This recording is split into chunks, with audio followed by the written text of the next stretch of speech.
ഇനി ആരോഗ്യമുള്ള പല്ലുകൾക്കായി doctor ദിനക്സ് family dental clinic തന്നെ ചൂസ് ചെയ്യും. കൂടുതൽ വിവരങ്ങൾക്കായി കോൺടാക്ട് 6238355070. വെൽഫെയർ പാർട്ടി കൊച്ചി മണ്ഡലം തിരഞ്ഞെടുപ്പ് കൺവെൻഷൻ സംഘടിപ്പിച്ചു.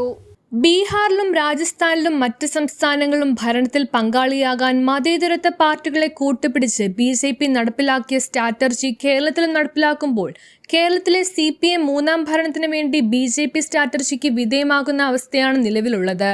BJPക്ക് വിജയിക്കാൻ സാധ്യതയുണ്ടെന്ന് ഉറപ്പിക്കുന്ന മണ്ഡലങ്ങളിൽ ഈയിടെ NDAയിലേക്ക് കടന്നു വന്ന 2020ക്ക് സംവരണം നൽകിക്കൊണ്ട് CPMന് വിജയസാധ്യത ഉറപ്പിക്കുകയാണ്. BJPയും CPMും കേരളത്തിൽ കോൺഗ്രസിനെ അപ്രസക്തമാക്കാൻ യോജിച്ച മുന്നേറ്റമാണ് നടത്തുന്നത്.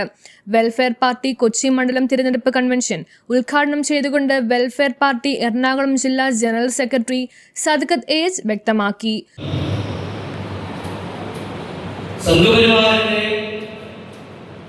അധികാര പ്രയോഗങ്ങളും അധികാരം ലഭിച്ചതിന് ശേഷമുള്ള നയങ്ങളുടെയും പ്രതിഫലനമാണ്.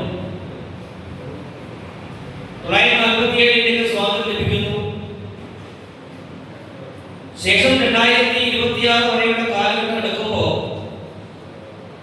ഇതിലിപ്പോൾ 12 കൊല്ലക്കാലമാണ് തുടർച്ചയായി BJP ഭരിച്ചിട്ടുള്ളത്. എന്നാൽ സംഘപരിവാർ നൂറ്റാണ്ട് പൂർത്തിയാക്കുകയാണ്.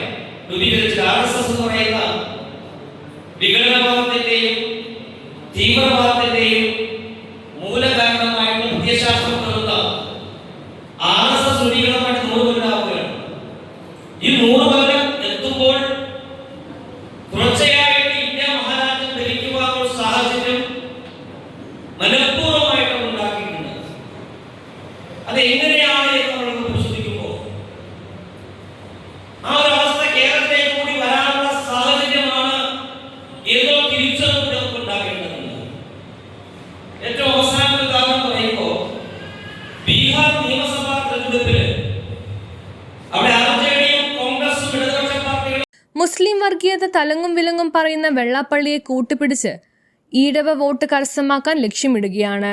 യോഗത്തിൽ മണ്ഡലം പ്രസിഡന്റ് SA സിറാജുദ്ദീൻ അധ്യക്ഷത വഹിച്ചു. Kochi mayor advocate VK Minimol, Congress DCC secretary G Venugopal, welfare party ജില്ലാ സെക്രട്ടറി അബ്ദുൾ മജീദ് എന്നിവർ പ്രസംഗിച്ചു. മണ്ഡലം ജനറൽ സെക്രട്ടറി അബ്ദുൾ ജബ്ബാർ സ്വാഗതവും മണ്ഡലം വൈസ് പ്രസിഡന്റ് അഡ്വക്കേറ്റ് സൈനുദ്ദീൻ നന്ദിയും രേഖപ്പെടുത്തി. News bureau, Kochi.